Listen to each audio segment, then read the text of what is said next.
moment when a flower is fresh and perfect is a fleeting one and must be one of the most beautiful subjects for a photographer. I'm Sue Bishop, and in this course we'll be looking at understanding and using natural light and colour, as well as creating satisfying compositions. In this lesson we'll look at understanding natural light and how light varies in its direction and quality. We'll explore how to make the best use of light in our photographs.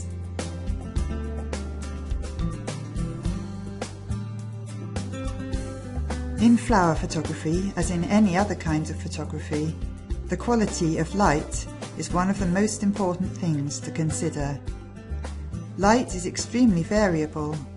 It can be soft and diffused, or hard and bright. It can fall on your flower from above, in front, behind, or from the side, and it can vary in its colour temperature. Although we don't often stop to analyse the different types of light in our day-to-day lives, the quality of the prevailing light when we're taking photographs will significantly affect our images. We can't alter the light conditions when we're photographing outdoors, but at least if we have an understanding of the different types of light and how they behave in a photograph, we'll be able to make the best use of the light which we have.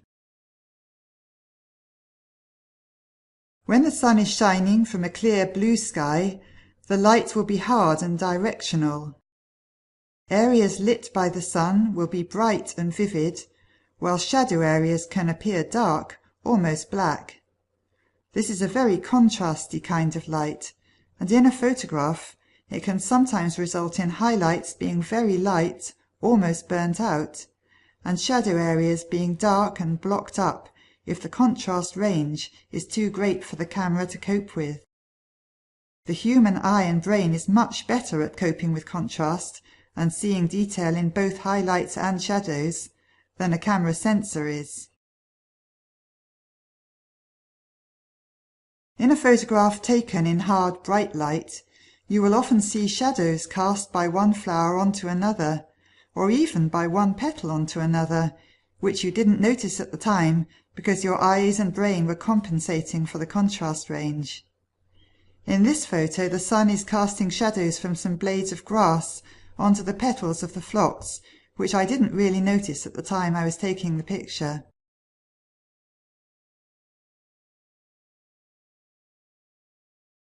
Even if the contrast range is manageable, if the hard light is coming from above or in front of the flower, it will usually be an unflattering light for it.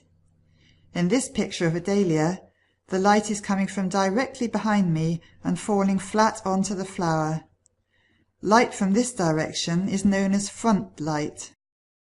Notice how the petals look almost dusty and the shape and colour of the bloom are not shown to their best advantage.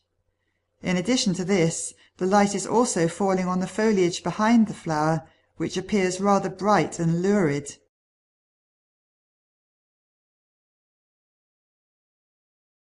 For this second photo of the same flower, I changed my position so that the light is now coming from my side and slightly in front of me at about 11 o'clock. This has completely changed the resulting image. The petals now look much richer in colour, and the sun is rim lighting the petals, giving much more of a sense of the three-dimensional shape of the dahlia. It's also no longer falling directly onto the leaves behind it, so that they are much less distracting to the eye. So when you're photographing in a hard directional light, it's important to consider the direction which the light is coming from.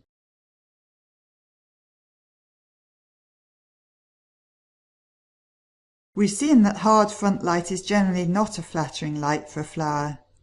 However, a bright light coming from behind the flower, known as backlighting, can be a different matter. The next pair of photos shows the different effects of front and back lighting. I took this first picture with the sun coming from behind me and falling directly onto the tulips. The effect is not good, revealing all the blemishes and imperfections and making the flowers look rather tired and past their best. For the second photo, I moved to the other side of the flower bed and photographed the same tulips from the opposite direction, looking towards the sun so that the flowers were backlit. This has created an entirely different image. The translucent petals are lit by the backlighting, their colour is enhanced, and instead of noticing the blemishes, we can enjoy the patterns made where the petals overlap.